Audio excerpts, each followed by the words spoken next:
Pronto. Então vamos recomeçando. Nós estamos aqui agora com o perigo do orgulho. Eu acho que é isso aqui, deixa eu ver se é, só para confirmar. É. O perigo do orgulho. Então diz que a forma como Paulo contou a experiência que ele teve, que ele contou dentro da tradição de ascensão, ou a tradição do êxtase, envolve mistério, transformação e revelação. Então é normal, é um padrão, quando se conta essas experiências dos místicos, tem sempre o mistério, a transformação do místico, da pessoa que faz a experiência, e revelação de alguma coisa. Também tem sofrimento. Então, que as pessoas pensam que está transfigurado no Monte Tabor, é só estar brilhando junto com, batendo um papinho com Moisés e Elias. Mas faz parte da transfiguração, do êxtase, do arrebatamento, da experiência espiritual, qualquer que seja, o sofrimento. Todos os místicos mencionam o sofrimento, a perseguição, a angústia, não é? E tem mais, na mística judaica tem sempre uma oposição angelical. Então vocês têm que primeiro saber que na forma como o judeu antigo compreende anjo, anjo é mensageiro. Mensageiro de alguém. Pode ser o mensageiro do rei, o mensageiro da rainha, o mensageiro do governador, o mensageiro de Deus, o mensageiro do mal, o mensageiro do bem. A palavra anjo em si quer dizer mensageiro. Tá? Então, enquanto ser espiritual, na forma como o judeu entende o anjo, como ser espiritual, que pode ser o anjo, o mensageiro normal, né, do dia a dia, de alguma autoridade, mas se anjo está aí significando um ser espiritual, nem sempre esse anjo é mensageiro do bem. Ele pode ser mensageiro do mal, ou de alguma coisa que ele vai fazer. Então, por exemplo, o anjo que é enviado ao Egito é para matar. É o anjo da morte. Você tem que se proteger dele. Tem que fazer o que Deus disse para não ser morto. Não é? E assim vai. Certo? Então, porque a gente quando pensa hoje anjo, a gente pensa no menininho peladinho com as asinhas. Isso não está no judaísmo, não está na Bíblia. Não é assim. Quando o anjo tem asa na Bíblia, ele tem 3 pares, são 6 asas, que são os anjos turbinados. É anjo que... supersônico, tá certo? Tá? Então essas asas têm um simbolismo, todas essas coisas. E nos textos mais antigos não tem asa nenhuma. É só alguém que vem da parte de Deus para cumprir uma tarefa. Pode ser boa, pode não ser boa. Mas, tá certo? Então, nas tradições dos místicos, as dificuldades são simbolizadas por oposições angélicas. Os anjos não querem saber de ser humano em céu nenhum. É isso que ele diz. Os querubins são os guardas. Então você tem que pensar num querubim, tem a sala do trono e tem os guardas pessoais do rei para impedir que qualquer pessoa entre naquela sala do trono e vá falar com aquele rei. E vai fazer o trabalho deles mesmo, né? Então se você for agora no palácio do governo, vai ter o guarda-costas lá, vai ter o responsável por guardar, proteger aquela autoridade. E vai ser hostil a você e não vai querer que você entre lá. Você vai entrar com esse menino. Tente entrar para você ver o que acontece. Vai esbarrar em vários assessores, se quiser vai ser preso, se quiser entrar na marca, tá certo? Então, da mesma forma que existia isso para as autoridades terrenas, eles transferiram para Deus. Então, Deus é inacessível. Você não vai ver Deus. Como é que eles representam essa inacessibilidade de Deus? Com anjos que não podem, que não querem te deixar ver, com querubins que não...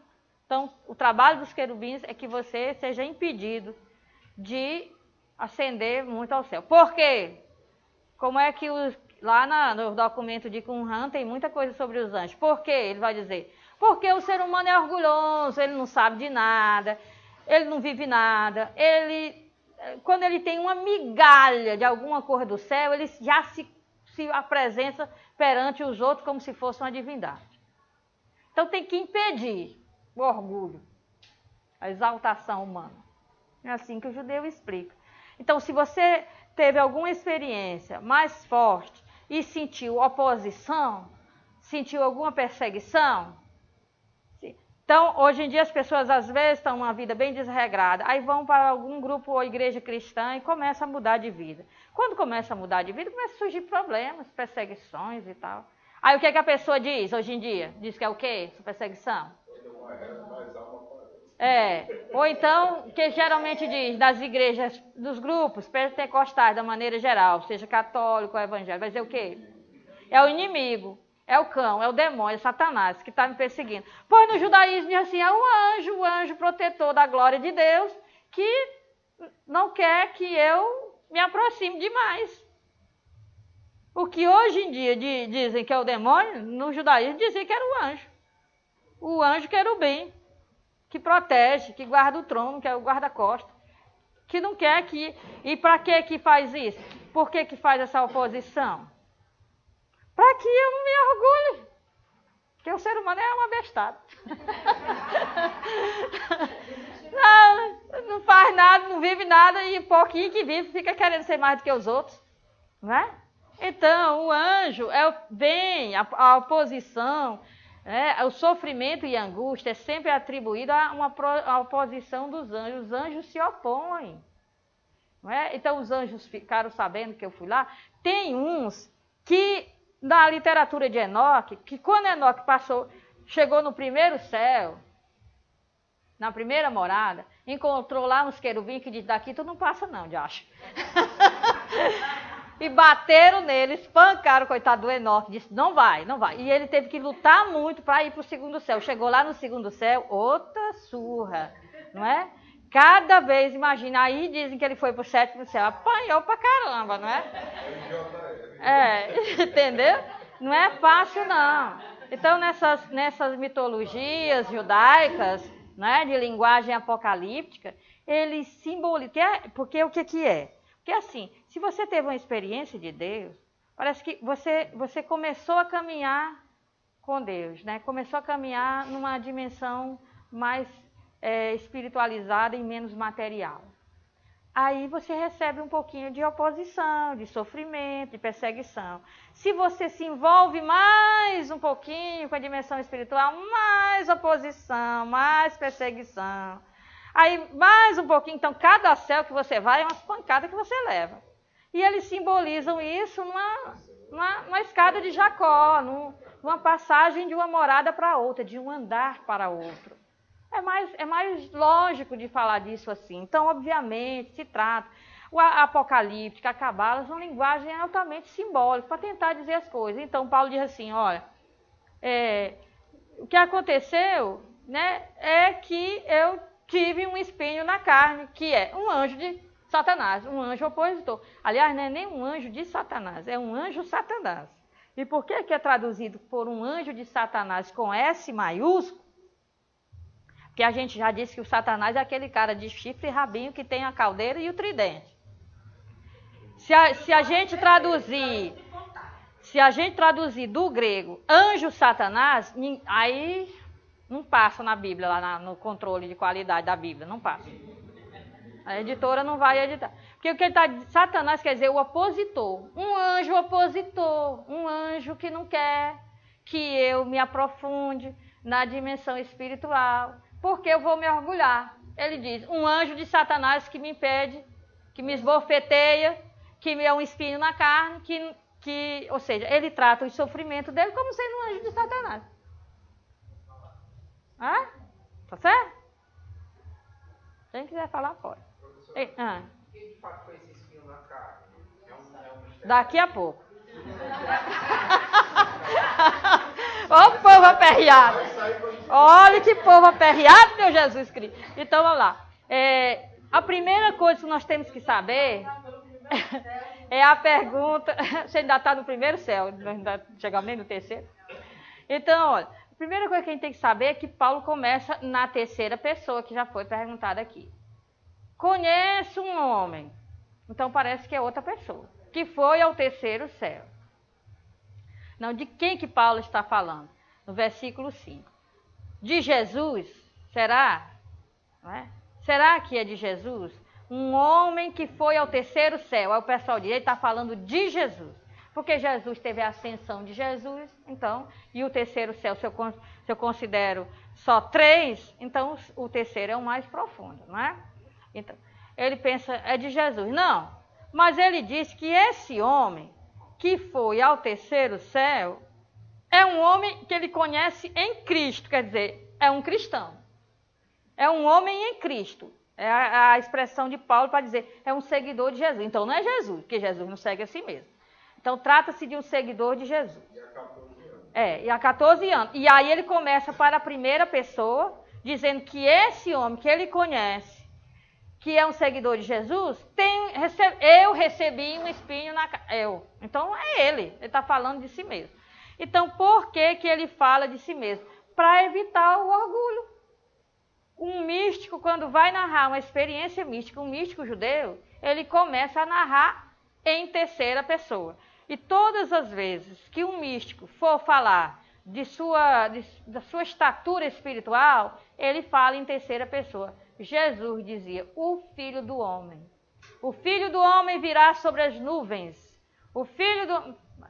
Quem? O Filho do Homem? Por que ele não diz eu vou vir por aí, eu faço assim.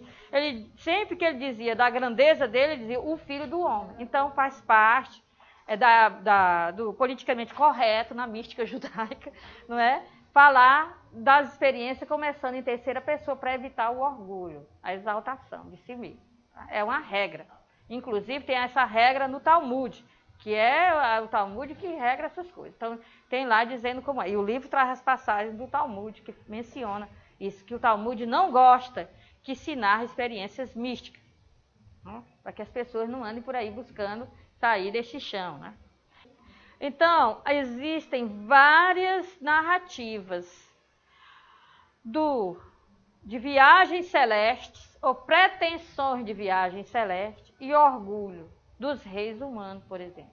Tem o texto de Isaías 14, que todo mundo diz que é o demônio, que é o Satanás, mas o Isaías diz bem claro que é o rei da Babilônia, Nabucodonosor. E tem o Ezequiel 28, né, Rodrigo? Sobre o rei de Edom? O rei de Edom, que era tido como um querubim. Ele escreveu um artigo sobre esse negócio lá, uma passagemzinha lá num grupo de judaísmo, que realmente a tradução é o rei de Edom, que ser um querubim, um dos guardas do palácio de Deus, e foi jogado lá para baixo para largar de ser besta. Então, essas narrativas que os profetas fazem, você vê que são 2 profetas que fizeram viagens celestes ou arrebatamento. Isaías, que se vê diante dos querubins que passam as serafins e não sei quem, que passa até um braseiro, uma brasa para purificar-lhe os lábios, né? Então ele tem o êxtase, tem a viagem celestial, e o Ezequiel, que é aquele que vê a glória, a Merkavá, a carruagem que leva a glória de Deus. Então os 2, eles narram a soberba, a exaltação, o orgulho de reis terrenos que quiseram se vangloriar diante dos homens como se fosse uma divindade, como se ou fosse uma divindade ou fosse alguém muito um assessor da divindade. E esses assessores dessa divindade são expulsos, são jogados de cima para baixo para largar de ser besta, né? E aí esse jogado de cima para baixo atribuem a Satã, que um dia esteve lá em cima, né? Olha, tanto o profeta Isaías diz que está falando do rei Nabucodonosor, quando o profeta Ezequiel está falando do rei de Edom. Eles têm nome e endereço, tá? O pessoal que fica dizendo que é Satã tem nome e endereço. Então não sou eu, é a Bíblia. Não posso fazer nada se a Bíblia diz isso. Então, também a A literatura judaica, além dos textos bíblicos, também a literatura judaica menciona 4 homens que entraram no Pardés, no paraíso ou nas moradas celestes. Esses 4 rabinos que entraram no Pardés ou no paraíso, nas moradas celestes, chamam Ben Assai morreu, Ben Zomar ficou maluco, o Axé tornou-se herege e Akiva entrou e saiu em paz. Por quê? Porque era humilde. Então, se você tiver alguma experiência mística e você não tiver humildade, ou você fica herege. Por quê? Porque aí você vai querer ser um Deus, um iluminado, alguém que tem uma mensagem especial, mais do que os outros, não é? Uma pessoa que ninguém chega perto, porque é só para um grupo seleto, etc, etc. Ou você vai ficar pirado, você vai ter alucinações, vai ficar dizendo coisas, vendo coisas e falando coisas por aí, como tem muita gente que faz. Né? Nem todo mundo dá conta de ter uma experiência espiritual e sair na tranquilidade. Né? E outros não suportam isso. Então, o que é dito? Experiências espirituais só têm frutos para quem é humilde. Então, são as diversas orientações que tanto a Bíblia quanto a literatura judaica mencionam a respeito de quem vai ao paraíso. Então, o orgulho é a primeira coisa que Paulo menciona antes de narrar. Ele disse, eu conheço um homem, se fosse para mergulhar, eu mergulharia, não é? Ele começa por essa coisa assim. Ele começa dizendo assim, é necessário orgulhar-se, se exaltar. Não convém, na verdade, se exaltar, se orgulhar-se.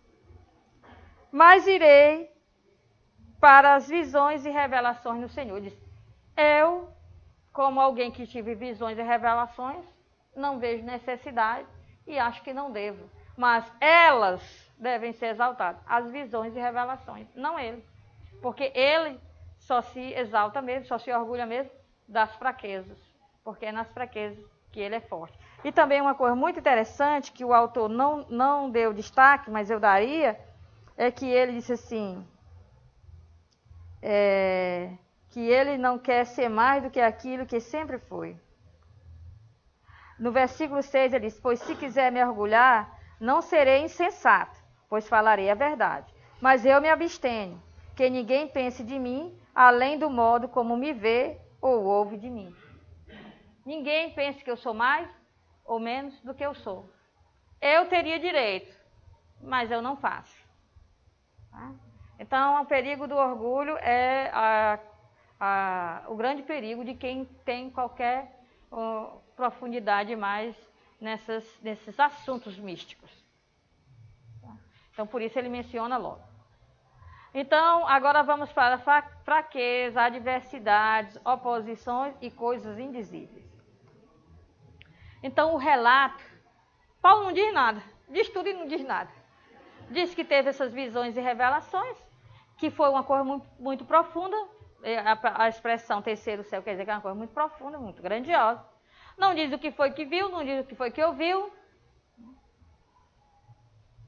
Mas isso é suficiente para ele dizer, bom, eu poderia me orgulhar. Tenho motivos, mas não me orgulho. Então, por que vocês se orgulham? Então, há pouca informação que ele diz da experiência que ocorreu há 14 anos, ou então, depois de 14 anos, que o autor coloca há 14 anos. Mas pode ser também, depois de 14 anos que ele estava nessa caminhada espiritual como seguidor de Cristo. Não sabe se no corpo ou fora do corpo. Diz que foi ao terceiro céu e diz que ouviu coisas indizíveis. É só isso. Só isso mesmo, nada mais do que isso. Que ele poderia orgulhar-se disso, tem todos os motivos, mas não faz.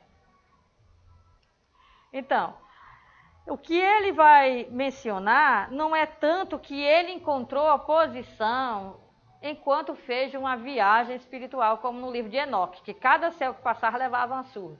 Não é isso que ele trata. As oposições que Paulo trata é porque ele tem opções, tem experiências e o mundo no qual ele vive é antagônico a esse mundo que ele vislumbrou. Então, há uma oposição aos mundos e não uma oposição durante a viagem. Professora, o São Paulo ele tomou essa posição de não propagar essa intimidade, essa experiência com Deus. Diz que por uma questão de se mostrar, ou não seria também uma forma dele mostrar que tinha passado por essa experiência e as pessoas ficassem assim, admiradas por essa experiência de São Paulo? A gente tem aqui uma partezinha que o autor também disse, que eu achei sensata, que eu vou tratar com vocês. O que seriam por que essas coisas são indizíveis? O que ele quer dizer com isso? Por que ele não conta, não é? Tá? A gente vai ver isso. Então, Isaías e Ezequiel, nos quais Paulo parece se basear, eles falam de oposição por parte do povo. Quando eles têm a experiência de êxtase, os dois profetas, o povo vai contra eles não conseguem se comunicar, o povo fica cada vez mais rejeitando a mensagem que eles têm, que eles querem dar. E provavelmente foi isso que aconteceu com Paulo. Quanto mais ele tentou, depois dessas experiências,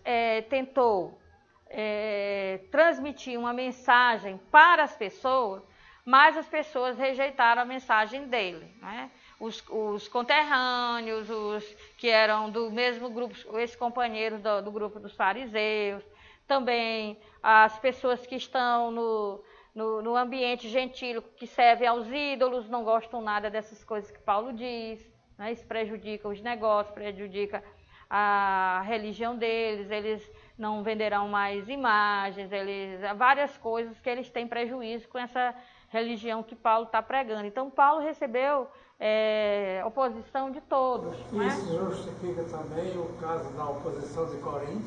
Sim, a oposição de Corinto. Porque o que ele quer? Ele quer dar um cristianismo, um segmento de Jesus autêntico, com transformação de vida, porque para ele uma experiência com Cristo leva a pessoa a mudar de vida. E os coríntios querem mudar de roupa, eles querem saber se eles usam pano cubinho na cabeça para orar, se eles vão raspar cabelo, o que é que eles vão fazer, não é? Então, vocês comem carne sacrificada, os ídolos, vocês não comem, são só aspectos superficiais. E Paulo quer uma mudança, uma questão ética, uma questão moral, e o que é que acontece? Ele se opõe. Então, até a própria comunidade fundada por Paulo se opõe à mensagem que ele está dizendo. Então, todos se opõem a ele. E ele é um cara que não deixa ninguém quieto. Então, quando ele fala, ou você ama ou você odeia. Paulo não tem meio termo. Não é? Não tem meio termo. Então, ainda hoje as pessoas, ou elas são fanáticas por Paulo, ou elas detestam Paulo. Não dá para ter o meio termo. É mais ou menos o que está acontecendo hoje, onde as pessoas estão querendo, achando que devem fazer essa mudança pela volta de velhos sinais, né?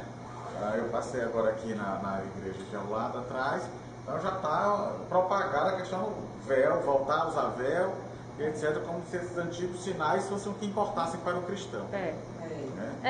Na verdade, o que importa são outras coisas. O Francisco vem falando nos seus discursos e as pessoas não vêm entendendo direito.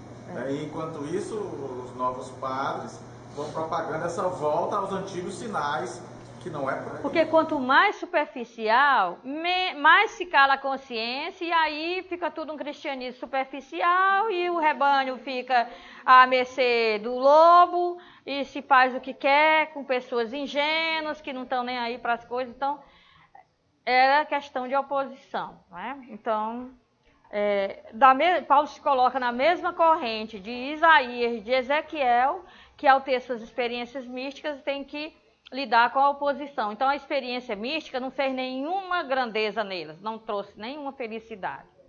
Dá coragem, mas não traz um efeito colateral, né? Que a pessoa fica mais comprometida e os outros ficam menos comprometidos. Então, quer dizer que o espinho na carne é isso aí. Para eles são as perseguições, sofrimentos e tudo mais. O espinho na carne é igual a anjo Satanás, quer dizer, a anjo opositor, que são todas essas coisas que eu tenho que passar porque eu estou num contato mais profundo com Jesus. Para ele é isso. Lá no interior tem aquela diversidade, tinha a palavra orgulho, não é? Era. Olha, porque assim, logo quando eu iniciei a caminhada, as pessoas sempre se referiam a esse momento espírito na carta de São Paulo, sempre levava para o sexo. Ah, mas tem essa aqui. Tem uma das coisas que será o espinho na carne. Tem uma pessoa que diz. Mas a minha cabeça nunca foi para o sexo. Na minha foi exatamente essa coisa do orgulho. Orgulho por quê? Porque ele era um grande intelectual no seu tempo. E de repente se vê rejeitado. Aquele que era aclamado se vê rejeitado. Então ele tem aquele orgulho que todos nós temos orgulho, seja muito ou pouco, mas isso se via nessa situação de rejeição. Então, para mim, o espinho na carne estava muito ligado à questão do orgulho. Muito bem, Fábio. Muito bem. Então, vamos para essa questão das palavras indizíveis. Por que não dizer o que aconteceu, o que ouviu ou o que viu? Dizer que foram palavras indizíveis, né? O que aconteceu lá nesse êxtase, nessa viagem espiritual, ele diz palavras invisíveis. Não pode relatar, ou não deve, né?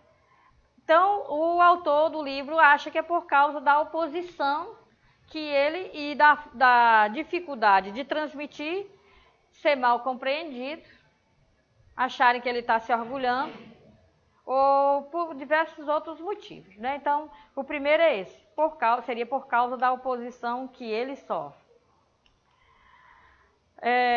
Não se refere a palavras impossíveis de serem ditas. Ele poderia dizer, mas ele não acha prudente, ele tem cautela. Então, quando ele usa a expressão palavras indizíveis, ele está dizendo assim: eu não digo porque eu tomo a decisão de não dizer. Por opção. Mas não é que seja um segredo, tipo, qual é a data do fim do mundo, ou qualquer outra coisa assim. Não é uma coisa para privilegiados. Não é isso. É porque é uma coisa que não se deve dizer. Eu acho. Mas a gente tem que ver